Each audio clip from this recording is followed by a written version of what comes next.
রবিবার সকালে এক চাঞ্চল্যকর ঘটনার জন্ম দিয়েছে ১৩ বছর বয়সী এক আফগান কিশোর। কাবুল থেকে দিল্লিগামী একটি বিমানের ল্যান্ডিং গিয়ারের কম্পার্টমেন্টে লুকিয়ে ভারত পৌঁছে যায় ওই কিশোর। দিল্লির ইন্দিরা গান্ধী আন্তর্জাতিক বিমানবন্দরে বিমান অবতরণের পর এ ঘটনা প্রকাশ্যে আসে। কর্মকর্তারা জানান, কিশোরটি মূলত কৌতূহল থেকে এমন বিপজ্জনক সিদ্ধান্ত নেয়। সরকারি সূত্র অনুযায়ী KAM এয়ারের ফ্লাইট RQ401-এর পেছনের ল্যান্ডিং গিয়ারের কম্পার্টমেন্টে ঢুকে পড়ে ওই কিশোর। কাবুল থেকে উড্ডয়নের প্রায় ২ ঘণ্টা পর সকাল ১১টার দিকে বিমানটি দিল্লিতে অবতরণ করে। বিমান অবতরণের পর কিশোরকে বিমানের চারপাশে ঘোরাঘুরি করতে দেখে এয়ারলাইন কর্মীরা নিরাপত্তা কর্মীদের খবর দেন। পরে জানা যায় ওই কিশোর আফগানিস্তানের উত্তরাঞ্চলের কুন্দুজ শহরের বাসিন্দা।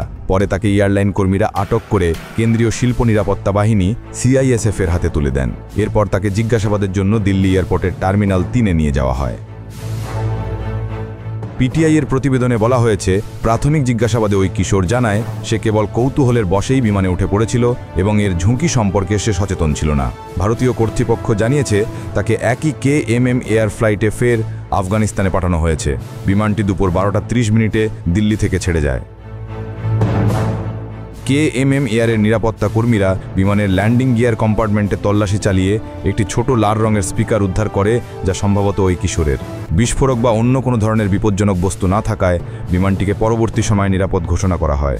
এই ঘটনা বিমানবন্দরের নিরাপত্তা নিয়ে একাধিক প্রশ্ন তুলেছে এবং ভবিষ্যতে এমন ঘটনা এড়াতে বাড়ানো হচ্ছে নজরদারি। প্রতিবেদনে ঝিনুক রহমান, কণ্ঠে মৃদুল। আপনারা দেখছেন ওয়ার্ল্ড ভিউজ।